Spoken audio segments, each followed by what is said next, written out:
Time for a bit of a cooking challenge, and this is something people have been asking for quite some time. I'm going to try to take advantage of festive prices for vegetables.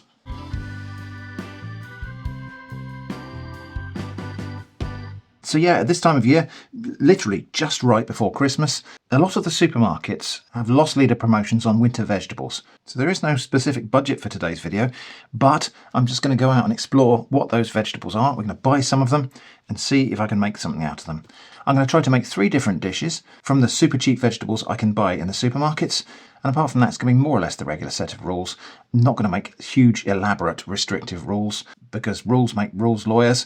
Salt, pepper, water, use of kitchen appliances and utensils, 1 sauce, 1 herb, 1 spice, 1 tablespoon of fat or oil. One more sweet till Christmas. And usually I would say 1 foraged item or 1 item from the garden, but I think today we'll have 1 kind of handful perhaps of something else from the food cupboard or fridge, and 1 little cheat. Anyway, that's the parameters. Let's go shopping. I started off in Morrison's. They have parsnips, carrots, Brussels sprouts and swede for 5p per pack or item, although there is a slight catch, which is that these are loyalty card prices. I'll talk about that when we review the haul.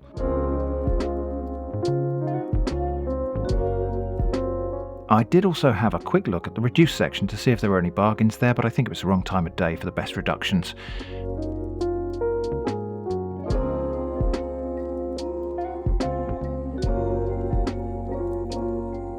I could have had a lovely girthy carrot for free, but I didn't. Next, Lidl, and we've got 6 things on offer for 5p each. Sprouts, carrots, parsnips and swede, same as Morrison's, plus potatoes and shallots from their deluxe range, which I was a bit surprised about. And although Lidl does have a loyalty card scheme called Lidl Plus, these special prices are for all customers regardless of whether they're using the loyalty card. Again, I checked the reduced items, but there was nothing very exciting.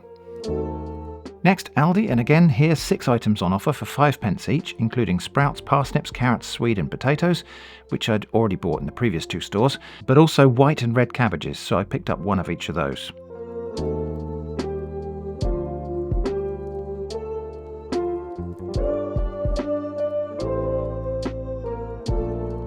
Next, Sainsbury's, and I think they must have missed the memo about this year's price war. Everything here was 15p each, and also these are Nectar card prices only, so you only get them with the loyalty card. The selection was swede, white cabbage, carrots, Brussels sprouts, parsnips and potatoes, all of which I already had. I mean, 15p is still a really good price, I suppose, but it's lucky I started where I did. Next, Asda, and what are you doing, Asda? 30p per item, or 5 items for £1, so 20p each if you buy 5. Again, technically not bad prices, but compared with what the first 3 supermarkets are doing, just seems a bit mean. 5 things on offer here: carrots, parsnips, sprouts, potatoes and broccoli. I suppose I should have bought broccoli, as it wasn't in the selection at the other stores I'd already visited, but I didn't. Finally, Tesco, and it's 15p per item here, and again that price is only for users of their Club Card loyalty card. The selection on offer was swede, sprouts, broccoli, potatoes, parsnips and carrots. I didn't buy anything here, I could hardly get inside the store.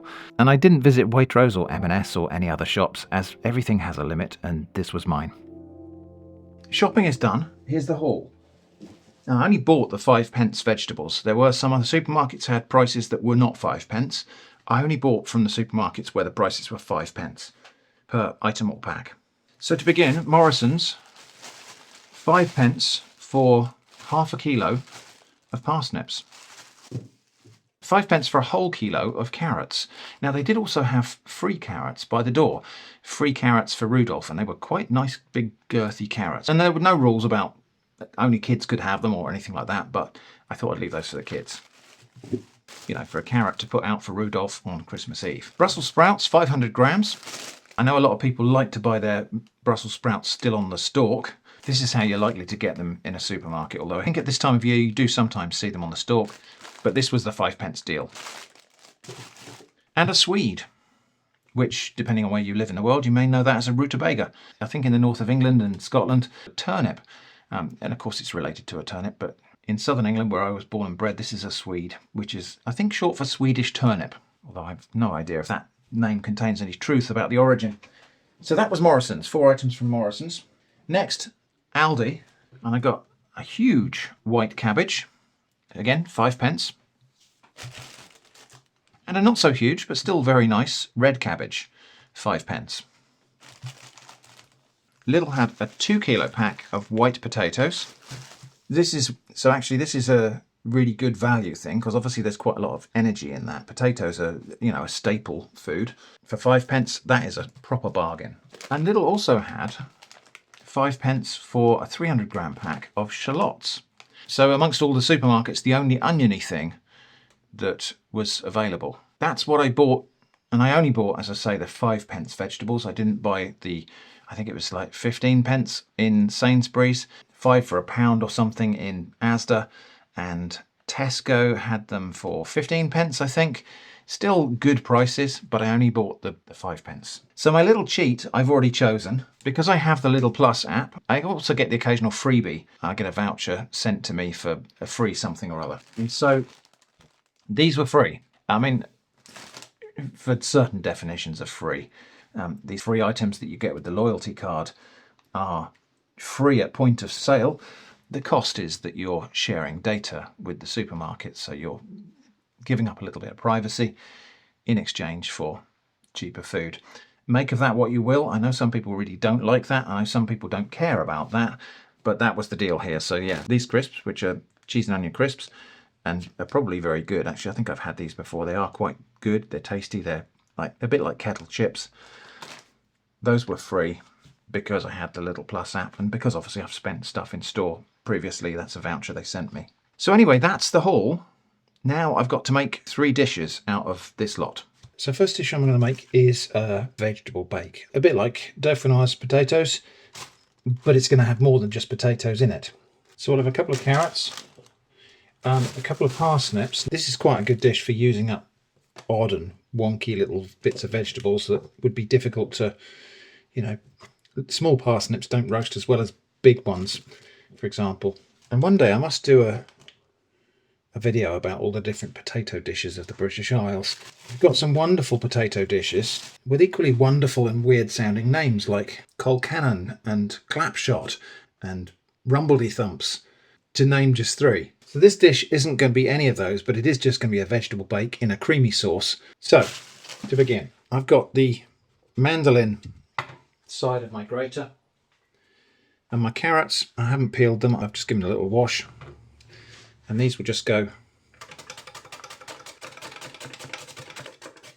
something like that. Nice thin slices. And those can just go into a big pan of cold water. Same thing with the parsnips, but I'm going to peel those first. That's interesting. These are a bit too fibrous to go through the mandolin like that, so let's try something else. Sharp knife. Thin slices. And those are just going to go in the water with the carrots. Next, a little bit of my swede, not much of it. And this definitely needs to be peeled. And again, just going to put it through that side of the grater. Not too easy to hold on to. So again, if that's not working very well, we could probably do that with the peeler as well. Whatever works, but I've just got to get that into small shreds. Or thin slices with a sharp knife. And again, into the pan with the carrots and parsnips. Again, same thing with the potatoes, and I'm not going to peel these. And these should go through that slicing bit on the grater just fine. I'm taking care to keep my fingers well away from that sharp edge.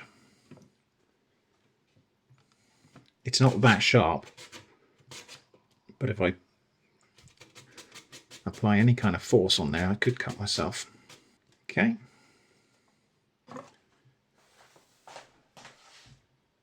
Alright, so that's 2 carrots, 2 small parsnips, about 4 or 5 small potatoes, and a bit of swede in just enough water to cover them. That's going to go on the cooker now, and we'll just bring it to the boil, and that will be parboiled almost immediately when it comes to the boil. Meanwhile, just 1 tiny shallot.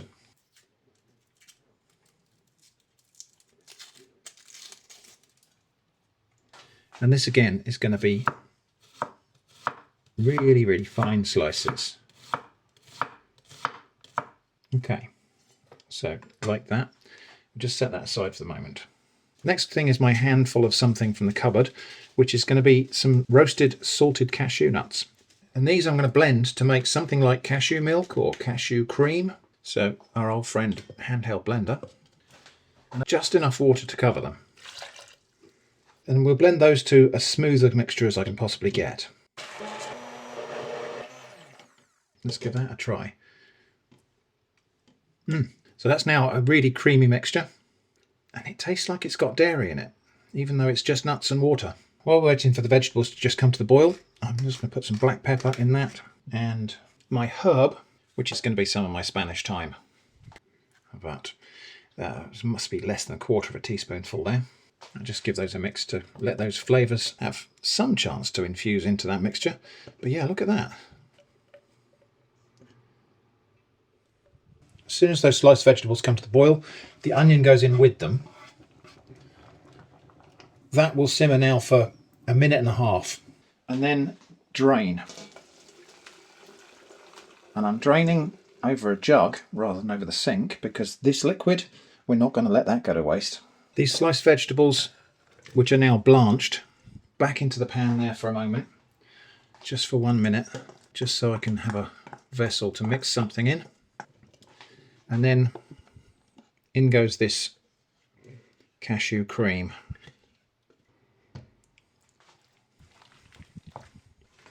And this pan's just big enough now to properly mix those things and try to get that cashew cream coating most of the slices.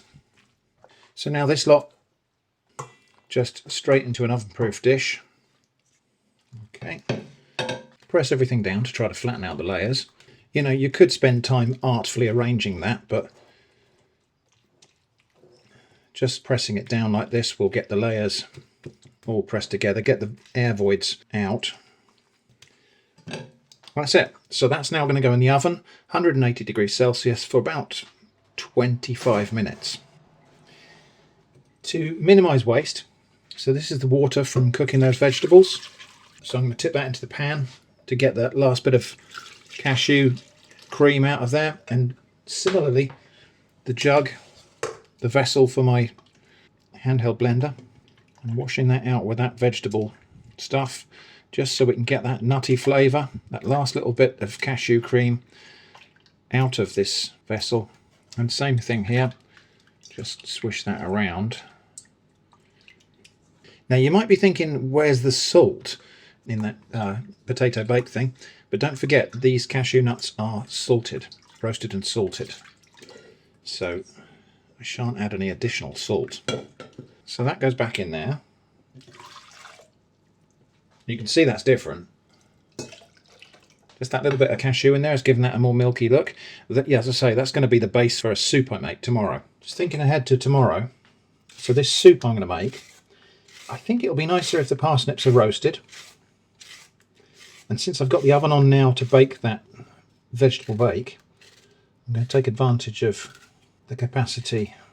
There's a little bit of space on one of the shelves. I'm just going to roast one of these parsnips alongside. Now I could have saved those parsnip skins and made some crisps or something like that, but we're not going quite to that level of frugality this time. Something like that. I will give them a tiny bit of oil, so it's going to be about half of my oil allowance here, about half a tablespoonful. That was actually less than half a tablespoonful there, to get them coated, and that can go in the oven. Okay, and then just that liquid to be reserved as stock tomorrow, and when that's cooled down, that'll go in the fridge. It being Christmas and all, cheating is permitted. So this is my cheat. This is my one allowed cheat. Is it cheating if the rules say it's okay to cheat? My 3 cheese and onion crisps. So a couple of handfuls of those in there. Still quite a bit left in the bag, but that's going to go on top of my vegetable bake near the end of cooking.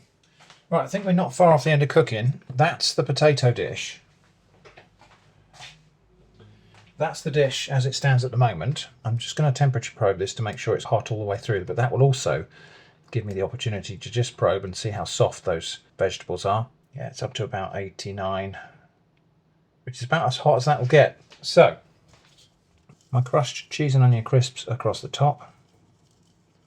and then back in the oven for another 5 minutes. Right, there's the dish, lovely and golden and toasty on top.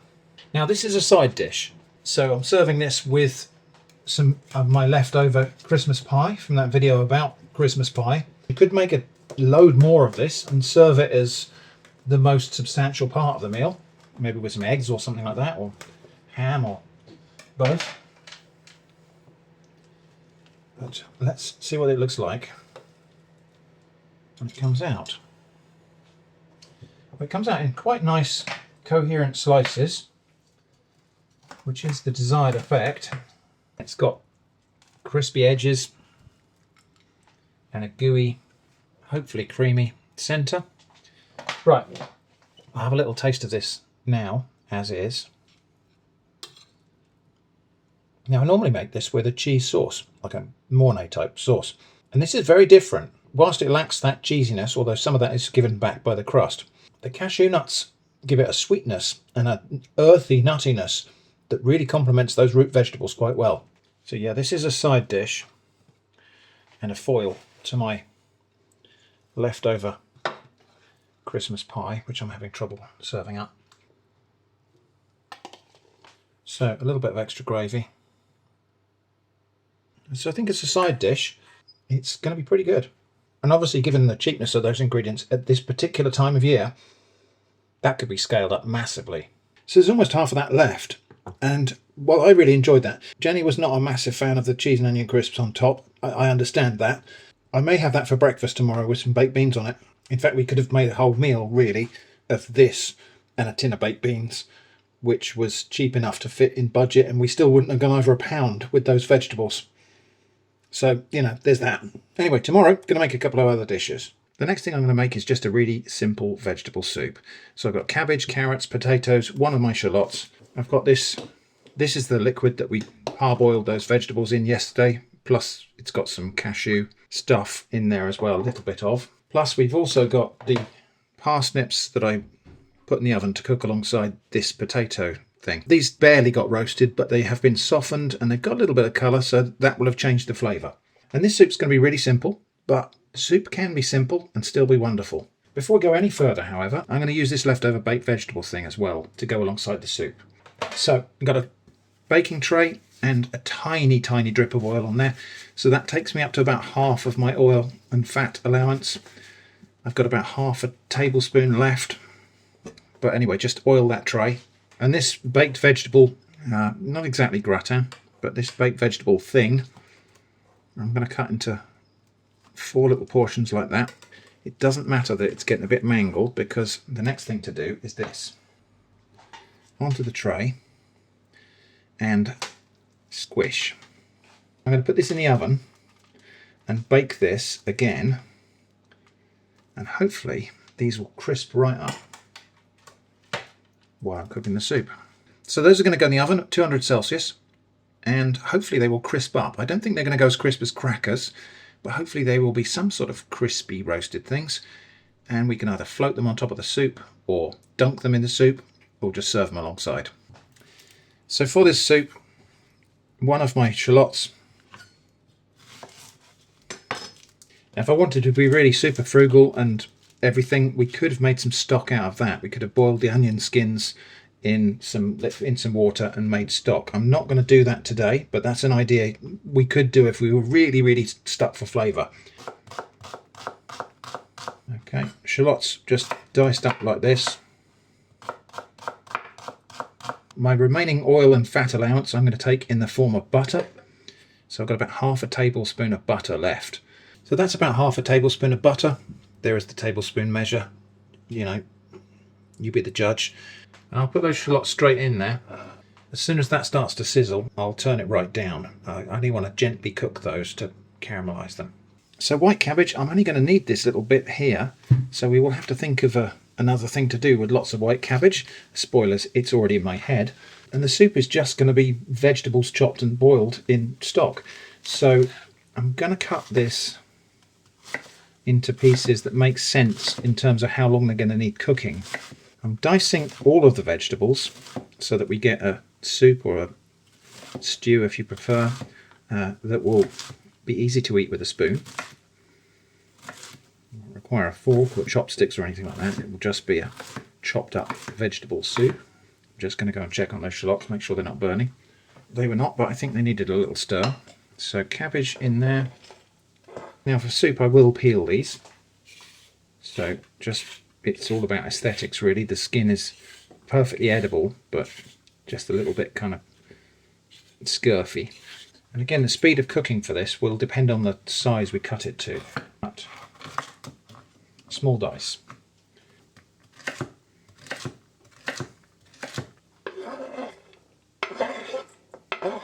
Alright, so that's the other carrot.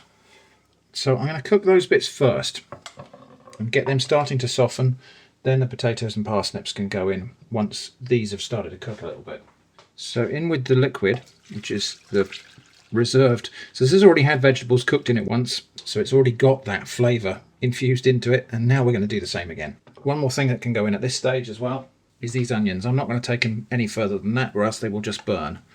But they've got a little bit of caramelised flavour, and they're just nicely softened, which will take some of that harsh onion flavour off. Might not be quite nice in a soup. So yeah, that lot can now go on the stove to simmer for a moment. So that can have a pinch of salt, good grind of pepper, some more of my Spanish thyme, which is the herb we're using, and yeah, just bring that to the boil and simmer. Now it's going to be a very pale looking soup as it is at the moment, but we'll do something about that right near the end. The smashed vegetable things are looking pretty good in the oven there. I reckon they're going to need another 5 minutes or so and then they can come out. Potatoes we'll put in with the skins on.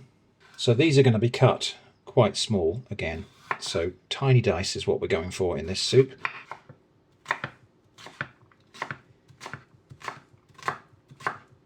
These parsnips are already completely cooked, so strictly speaking they don't need any further cooking at all. I'll put them in at the same time as the potatoes because that will then release a bit of their flavour into the broth. There is one other thing though as well, which is this dish has got loads of flavour encrusted on the inside, so I'm going to deglaze this.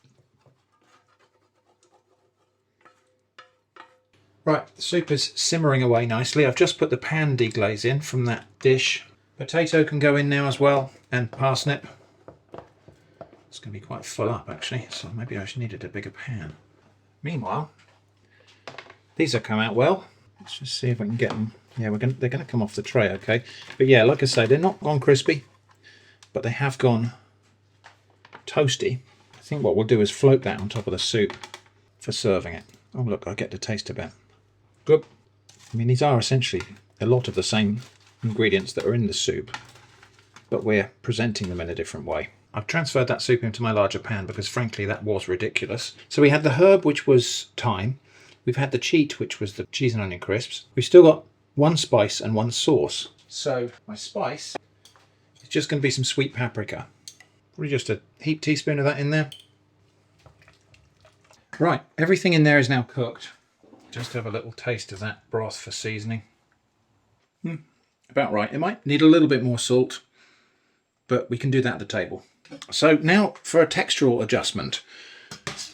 I'm going to blend some of this soup. Now I could just put the stick blender in there and try to blend approximately half of the vegetables down, but I think an easier thing to do will be take some of the whole chunks out, and then I can attack this with a handheld blender and get it down completely smooth.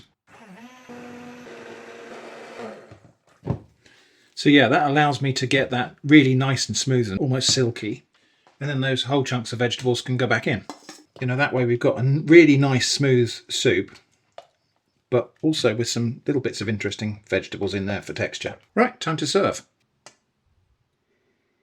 Yeah, and I do think that was the right thing to do. Remove some chunks, blend, and put them back. I think we've ended up with something different than what we'd have had if I just tried to blend it halfway, all in one mixture.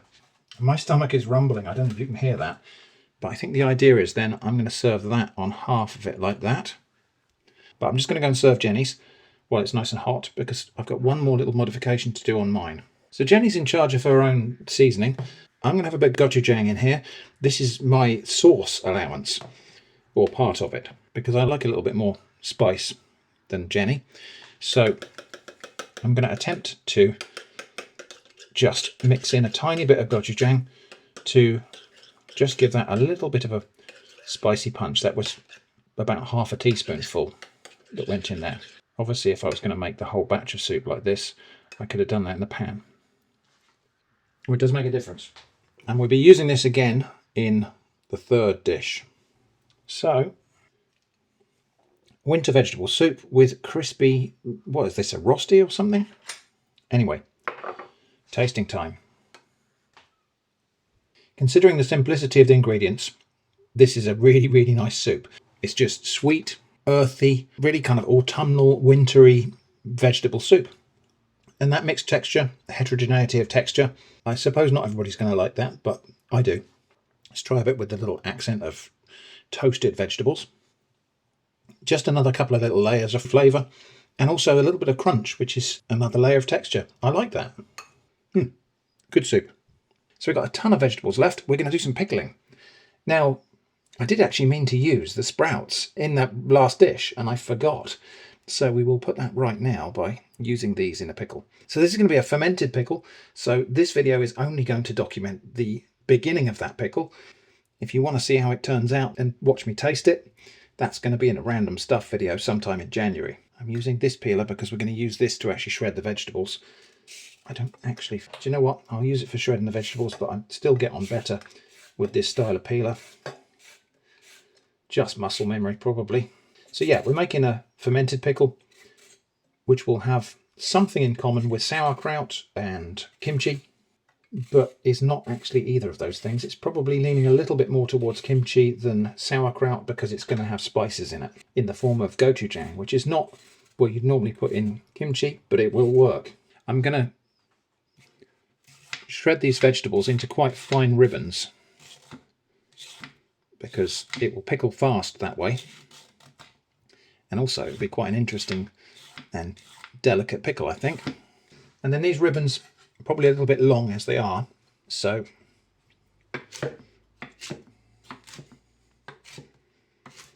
just run the knife through them a couple of times.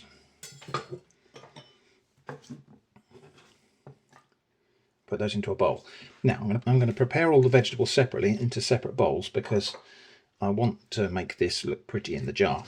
So while we're doing this, it's probably worth just musing on why do the supermarkets sell cheap vegetables at holiday time?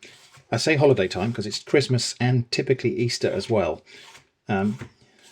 So why do they do that? I mean, on the face of it, it's a nice thing to do. It's a customer-friendly thing to do. So we could just say that's about goodwill. Except these companies exist to make money. So it's probably more about generating customer loyalty. There is also a rather cunning bit of psychology, which is, did you notice all of these piles of cheap, heavy vegetables are right by the door of the supermarket? So you walk in, you see cheap vegetables, you maybe walk back out and get a trolley rather than a basket. And then once you've got a trolley, you're more likely to fill it with other things. So it's a kind of teaser to get you in there and get you spending. But it's probably got a little bit of kind of bragging rights. You know, we're helping people to eat healthy and all that kind of thing, helping families to eat healthy vegetables. But yeah, I mean, some of them are then using it as a vehicle to make sure that people use their loyalty cards so they can capture a little bit more data about you. So regardless of what their motives actually are, we can still take advantage of it. And so these vegetables are good and they're seasonal. You know, they're good in season at this time of year. Carrots and Swedes and cabbages and things are in season at this time of year. So they're good things to be eating. But yeah, I just think it's probably not a bad idea to just have a little bit of a deeper think about why these things are the way they are. You know, the story they're telling you about giving you cheap veg to feed your family might be true, but it also might not be indicative of their primary motives. I think probably the loss leader aspect is one of the biggest factors.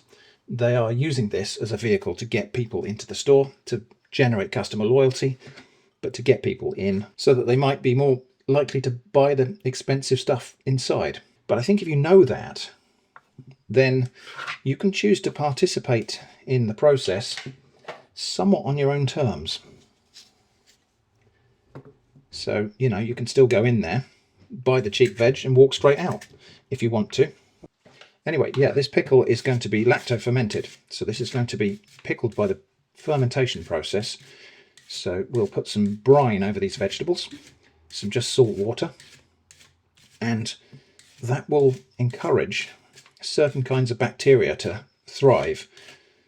And those bacteria produce lactic acid, which has several effects. One is that it pickles and preserves the vegetables. It inhibits the growth of pathogens like, the things that would make you sick, like botulism and all those kind of things. And it tastes nice.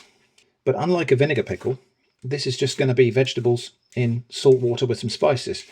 So the process is the pickling, not the ingredients. Of course, in the case of vinegar pickles, it's just a longer process because you've got the fermentation that makes an alcoholic beverage like wine or cider or beer, and then another fermentation process where bacteria turn that thing into vinegar. So it's still fermentation either way. So this, I think, is going to be where this little peeler really comes into its own in shredding the cabbage, because we're going to get a lot finer shreds of cabbage from this thing than we would if I tried to slice it, although it's making a bit of a mess. Maybe the other kind of peeler, essentially the same blade but in a different presentation. Perhaps this would be better. Both of these peelers were in a pack for £1 at Poundland. Probably not the best examples of their type. As I say, I don't necessarily get on with this style of peeler, not under normal circumstances, but for something like this, it's probably ideal because we're cutting really, really fine shreds. We're going to get the juices out of these vegetables. So if we were just doing cabbage and brine, we would end up with sauerkraut, hopefully, if it works. But we're doing a mixture of vegetables, so I'm not really sure this can be called sauerkraut. It's, like I say, probably got a little bit more in common with kimchi. I've probably got a shredder blade for my food processor that I could be using, but I'm not. Why didn't you do the thing you didn't do? There's often no more of a satisfying answer than just because I didn't. The Swede, I think, is the one where it's really going to matter that we cut it nice and thin with this shaver, because it's quite a woody vegetable.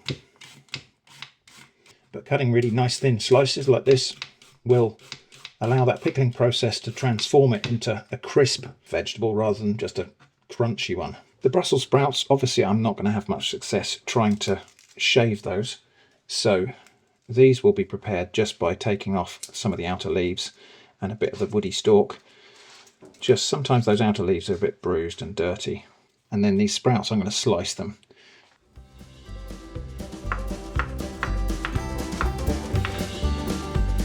Right, it's pickling time, and this bit's really simple. I've got all my different vegetables. I'm just going to put these in here in layers.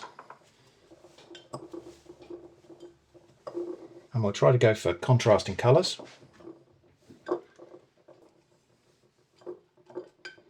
And every now and again, I'm just going to put a little blob of gochujang right in the middle. This is not necessarily the right thing to be making kimchi with, but it, as I say, it will work. Okay, so let's have green.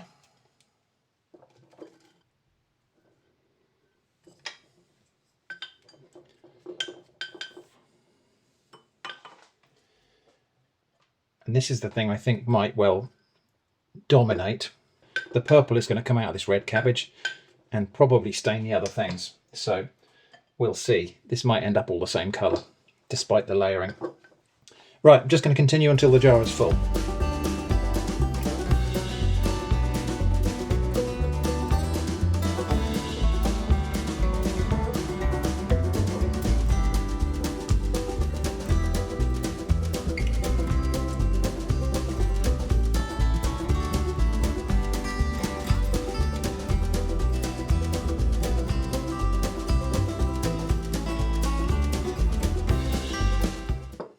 Right, that's quite pretty, isn't it?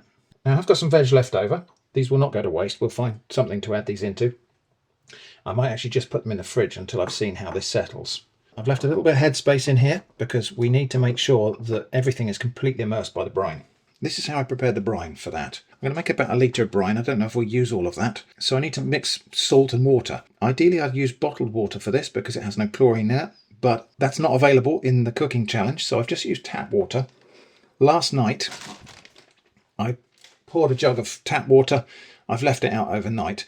Hopefully that means some of the chloramine in here will have evaporated away and we'll have something a little bit more like plain water here. The chlorination in our tap water here is not that strong anyway, so I don't think it'll matter too much. So I need to make a brine solution, and you can go from anywhere between about 2% to 5% salt to water.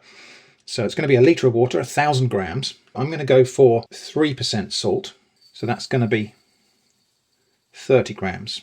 I'm using sea salt here because that doesn't have iodine in it. Again, iodine's a thing that can interfere with the fermentation process, or it can cause staining in the vegetables actually as well. Not a massive problem, to be honest. I'm just going to top that up to a litre now. And then stir to dissolve. So I've essentially made seawater here, and as I mentioned in a recent video, I think one of the possible origins of lacto-fermented pickling is when people brought back seaside foraged vegetables in a jar of seawater and then forgot about them, because that's all it takes. And here we go, that brine just goes in there now. That will percolate down. It's bubbling because of the air coming out, it's not boiling. Okay, just press that down to express the air. That's that for now. I'm just going to let that stand for a bit to let the air come out and let Jenny use the kitchen to get her lunch, and then we'll come back and just finish that off ready for fermentation. It occurred to me I meant to put some shallots in here. There's no onion in here. Now, of course, you don't have to put onion in a pickle like this, but I would like to. So I've got a plan for recovering from this calamity, which is to cut some slices of shallot that are going to stay together as slices. I might only need the one shallot actually. And then carefully push those down the side and pretend that was always part of the plan. Yeah, as I suspected, this red cabbage is going to be a bit of a bully in terms of colour. I think we might find that this pickle just goes red. Not that that'll be a big problem. I'm going to monitor the pH, the acidity of this pickle as it develops. But interestingly, we can use the red cabbage as an indicator. If at any point this red cabbage goes like navy blue, I will know that this has gone alkaline. And so that'll be a problem. What I'm actually going to be looking for is for this to go pink or red when it starts to turn acidic. I'm also going to monitor it using a more scientific method. We'll look at that in a moment. Now, I need something to keep all of that lot submerged underneath the pickle, underneath the brine. You can do that with weights. You can get like glass weights to go on there. I've tried those. The method that I keep coming back to that works really well for me is to put a bag in there and fill the bag with brine. Before we do that though, I'm just going to measure the pH of this brine. This should be fairly neutral at the moment because we've only just started this mixture. So I'm going to measure the pH of this brine, which entails taking a small sample. I'm not just going to dip this paper in the pickle because this is chemicals we don't really want to ingest. And I'll put that in there. And so at the moment, we've got a pH of 7, which is neutral. So I'm looking for that to get round to about 4 or 5, which it will do over the process of the next couple of weeks. So here's how we seal it. Clean sandwich bag. I'll put that into the neck of the bottle like that and just push it out like that. Push those vegetables down. And then some of the clean brine that's not been used yet in there like that. That pushes that bag out against the edge of the bottle and just keeps everything in here submerged under the brine. The reason I'm using brine in this bag instead of water is if the bag leaks, it won't make any difference to the pickle. And just a clip on that bag to keep things tidy there. I'll lean that over like that. The fermentation process, when it gets going, will produce some gases which will bubble up here and will tend to want to expel things out the top. So that gets stood in there. That now goes in a warm place and it will just start to ferment. The bacteria will get going in there. The salt will keep all of the nasty bacteria at bay, while the beneficial bacteria, lactobacillus and its buddies, will take over, produce lactic acid, pickle the vegetables, make it delicious and safe to eat. So unfortunately that's going to not happen in this video, but I will catch up on this in the random stuff. So just one more thing, which is I've put a bag over the top of that and secured it with a rubber band. That will just exclude vinegar flies and any other little bugs that might like to get in there and lay their eggs or whatever, you know. So not always necessary, but it's a precaution with almost no effort involved, so why not? And that's the end of the cooking, if this can be called cooking, in this cooking challenge video. I'm now going to hand you back to Studio Shrimp for the wrap-up. I think that went reasonably well. And this time, I'm not going to try and give those dishes scores, but let's just talk about what was good about them and what I might do differently next time, outside of this challenge, if there aren't restrictions in place. The vegetable bake was really quite nice as a side dish alongside that pie, and I think it could go quite well with other things, like fish, for example. The cashew cream in this was really good, and it was worth doing that just for a slightly different angle on a creamy vegetable bake. I'm not saying I'd do that every time in preference to a cheese sauce, but it certainly was easier to assemble than a cheese sauce. I think if I make this again with cashews, I would put more of that cashew cream in there. The soup was surprisingly hearty and tasty for something just made of vegetables. I do think that texture trick of blending some of it completely smooth and then adding back in the chunky vegetables was just right for me. Of course, you could just blend the whole thing down smooth if you prefer that. The smashed, twice-baked vegetable bake things were also about as successful as I could have hoped. If I was doing those again, I reckon I would put some grated cheese on top. And the pickle, this is the pickle of Christmas yet to come. So I can't give that a rating. It looks like it's going to work. Using tap water instead of bottled water could be its downfall. We'll just have to wait and see. Lessons learned from this, I think the takeaway for me is actually just to think a bit more carefully about what the supermarkets are trying to do, how they're perhaps trying to subtly manipulate us, and deciding whether or not to play those games, or whether we can play with our own rules in force. Anyway, I hope that's been interesting. Thanks for watching, and I hope to see you again soon.